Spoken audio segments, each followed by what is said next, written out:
Assalamualaikum warahmatullahi wabarakatuh. Perkenalkan, nama saya Sofi Septianingsih dengan NIM 074. Di sini saya akan menjelaskan proses penemuan produk IPA menurut aspek ontologi, epistemologi, dan aksiologi, serta mengklasifikasikan produk ini termasuk sains, pseudosains, atau agama, dan menjelaskan terkait proses penemuannya menggunakan metode apa. Di sini saya akan menjelaskan salah satu produk IPA yaitu konsep gaya dan gerak yang ditemukan oleh Jean Buridan di abad pertengahan. Yang pertama, menurut aspek ontologi, membahas tentang hakikat realita dalam konsep gaya dan gerak.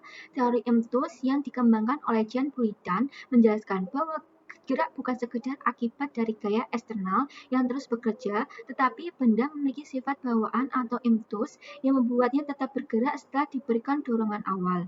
Realitas fisik ini kemudian dikembangkan lebih lanjut oleh Galileo dan Newton dalam hukum gerak Newton pertama, yaitu hukum inersia yang menyatakan bahwa benda akan tetap dalam keadaan diam atau bergerak lurus beraturan kecuali ada gaya eksternal yang mengubahnya. Yang kedua, menurut aspek epistemologi, pengetahuan tentang konsep gaya dan gerak berkembang dari pengamatan dan pemikiran logis Jean Buridan. Meskipun ia tidak melakukan eksperimen secara kuantitatif, gagasannya mendorong Galileo untuk melakukan eksperimen bidang miring yang membuktikan bahwa tanpa hambatan benda akan terus bergerak. Proses ini menunjukkan bahwa ilmu pengetahuan berkembang melalui observasi, hipotesis, dan eksperimen yang akhirnya melahirkan hukum-hukum fisika yang lebih kuat seperti hukum gerak Newton. Dan yang ketiga, aspek aksiologi. Konsep gaya dan gerak memiliki manfaat luas dalam berbagai bidang, termasuk pendidikan, teknologi, dan teknik. Pemahaman tentang hukum inersia memungkinkan pengembangan kendaraan, roket, dan mesin yang efisien. Dalam pembelajaran IPA, konsep ini diajarkan untuk membantu siswa memahami prinsip dasar fisika, misalnya dengan melakukan percobaan bola yang menggelinding di atas permukaan datar untuk melihat efek gesekan dan gaya eksternal terhadap gerak benda. Contoh penerapan konsep gaya dan gerak dalam konteks pembelajaran IPA ini dibagi menjadi dua, yaitu yang pertama, percobaan bidang miring. Siswa mengamati bagaimana benda bergerak lebih jauh di bidang miring yang lebih halus dibandingkan dengan yang kasar, membuktikan bahwa tanpa hambatan, benda akan tetap bergerak. Yang kedua, percobaan hukum inersia, menggunakan mobil mainan dan benda di atasnya untuk menunjukkan bagaimana benda tetap diam ketika mobil dihentikan mendadak. Klasifikasi konsep gaya dan gerak termasuk sains, pseudosains, atau agama.